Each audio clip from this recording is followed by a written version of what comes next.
మరి లోకంలో ఎన్ని రంగులున్నాయి? అవి ఎలా ఉంటాయి?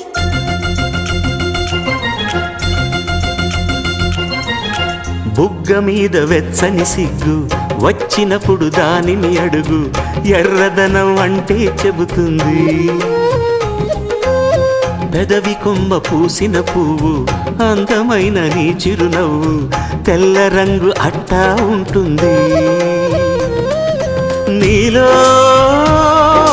నిలువున పులకలు రేగిన వేళ నువ్వే పచ్చని పైరువు అవుతావమ్మా. దిగులు రంగే నలుపు అనుకో, ప్రేమ పొంగే పసుపు అనుకో.